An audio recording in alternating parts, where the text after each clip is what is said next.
नमस्कार, मैं हूं आपके साथ अंकिता। न्यूज रूम 7 में आपका स्वागत है। चलिए रुक करते हैं खबरों की ओर। कांग्रेस नेता अनिल शास्त्री ने पत्रकार वार्ता कर बताया कि जिस तरह से ईडी सीबीआई का दुरुपयोग हो रहा है, देश में मोदी सरकार में ज्यादा तेजी से बढ़ा है।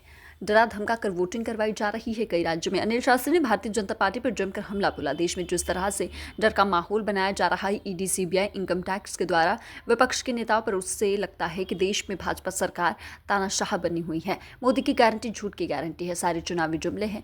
उन्होंने 10 साल में एक भी गारंटी को पूरा नहीं किया। इलेक्टोरल बॉन्ड पर भी जमकर निशाना साधा। कांग्रेस नेता अनिल शास्त्री ने किसान साल भर से आंदोलन कर रही है अपनी मांगों को लेकर, मगर इनको कोई शिकन तक नहीं पड़ी। मतदाताओं से अपील की, इनको अगर वोट दिया तो महंगाई और ज्यादा होगी देश में और बेरोजगारी भी बढ़ेगी।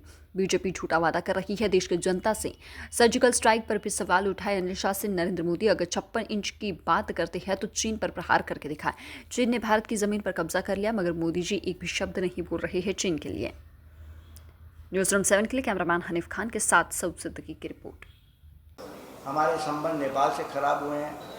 मोदी सरकार के आने के बाद हमारे संबंध मालदीव के खिलाफ खराब हुए हैं। हमारे संबंध श्रीलंका से खराब हुए हैं और उसका नतीजा ये हुआ कि इन सभी मुल्कों का, जो हमारे पड़ोसी देश हैं, पाकिस्तान तो पहले से था, इनका सारा झुकाव जो है अब चीन की तरफ बढ़ता जा रहा है। हमारे ज़मीनों पर कब्जा हुआ, ये बात करते हैं। अभी रक्षा मंत्री राजनाथ सिंह जी का बयान आया था कि वो घुसकर पाकिस्तान में टेररिस्ट को मारेंगे, आतंकवादियों को मारेंगे, और ये भी जुमला कई दिनों से सुनने को मिला। अगर घुस के मारने की बात है तो उनको सीखना चाहिए इंदिरा गांधी से, जिस तरह से उन्होंने बांग्लादेश को 1971 में आज़ाद कराया। उनको सीखना चाहिए लाल बहादुर शास्त्री से, जो 1965 में हमारी फौजें लाहौर तक बढ़ी थी और लाहौर पे जाके कल वहाँ पर इच्छगल कैनाल पर उन्होंने कब्जा किया, अपना तिरंगा झंडा फहराया। तो इस तरह से उल्टा बल्कि ये हो रहा है कि चीन ने जो है हमारे ज़मीनों पर कब्जा किया है। लद्दाख में उनका कब्जा है, अरुणाचल प्रदेश में उनका कब्जा है। अरुणाचल प्रदेश को तो वो चीन का हिस्सा मानते हैं और वहाँ पे स्टेपल वीज़ा देते हैं, और साथ ही आंध्र प्रदेश के जगह जगहों पे जो शहर हैं, जो गांव, उनका नाम भी बदल दिया गया है। अगर हिम्मत है नरेंद्र मोदी का तो बीजिंग का भी नाम बदल दें, हिम्मत हो नरेंद्र मोदी का तो शंघाई का नाम बदल दें, वो नहीं कर सकते। और हमें उनके साथ जो है पूरी, जो हम उनसे इंपोर्ट करते हैं, आयात करते हैं, हज़ारों करोड़ रुपए अभी भी आयात होता है। हमारी अपनी इंडस्ट्रीज पे उस पर आघात पहुँच रहा है, खतरा पहुँच रहा है, लेकिन हमारा उनके साथ पूरा व्यापार चल रहा है, उस पर कोई रोक नहीं है, कोई रोक नहीं है। तो जब चीन का सवाल आता है तो मेरा ऐसा मानना है कि नरेंद्र मोदी जी को हिम्मत दिखानी चाहिए। अगर वो अपने आप को 36 इंच के सीने की बात करते हैं तो हिम्मत दिखानी चाहिए। 56 इंच की बात करते हैं, 36 इंच तो बहुत छोटा, 56 इंच की बात करते हैं, तो उनको जो है चीन पर प्रहार करना चाहिए। मैं ये नहीं कह रहा आप लड़ाई लड़ें, प्रहार करें। एक शब्द नहीं आता है। एक कोई विदेश मंत्रालय का कोई प्रवक्ता है, वो जो है प्रोटेस्ट जाहिर कर देता है उनके एम्बेसडर के, एम्बेसी के समक्ष उनको बुला के, इससे ज़्यादा कुछ नहीं है।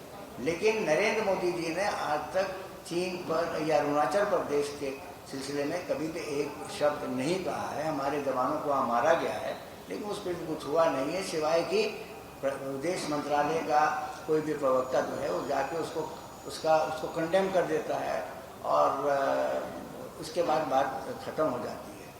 आज हमारे देश की एक समय इज्जत और सम्मान का सवाल उठता है इस चुनाव को मद्देनजर रखते हुए। हमारे देश ने हमेशा जो है, बल्कि पूरी दुनिया में भारत के लोकतंत्र की दुहाई दी जाती है।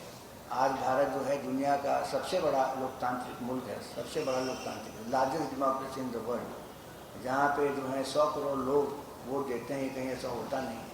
तो ऐसे इस तरह का जो हमारा सम्मान है, वो सम्मान और इज्जत को ठेस पहुंची है, क्योंकि आपने देखा कि अमेरिका के हमेशा जो है बड़ी दोस्ती मोदी जी कर रही हो हमेशा, चाहे वो बैरक ओबामा रहे हों या डोनाल्ड ट्रंप रहे हों, रॉब बाइडेन रहे हों, वो सबको जो है अपना दोस्त मानते हैं और यही कहते हैं कि ही इज़ माई फ्रेंड। और उन्होंने तो बीजिंग के राष्ट्रपति जिनपिंग को भी कहा था जब गुजरात बुलाया था पिछले चुनाव से पहले, और उन्होंने कार्रवाई नहीं की थी कोविड की, सिर्फ इसलिए कि वो उनको आमंत्रित किया गया था, उनका कार्यक्रम था गुजरात में, जो मोटरा जिसको अब वो मोदी स्टेडियम कहते हैं, वहाँ उनका कार्यक्रम था। वो कार्यक्रम जब हो गया और मध्य प्रदेश की सरकार उन्होंने गिरा ली, उसके बाद उन्होंने लॉकडाउन किया। तो ये सब फिलहाल इस बुलेटिन में इतना ही। आप बने रहिए न्यूज रूम 7 के साथ। नमस्कार।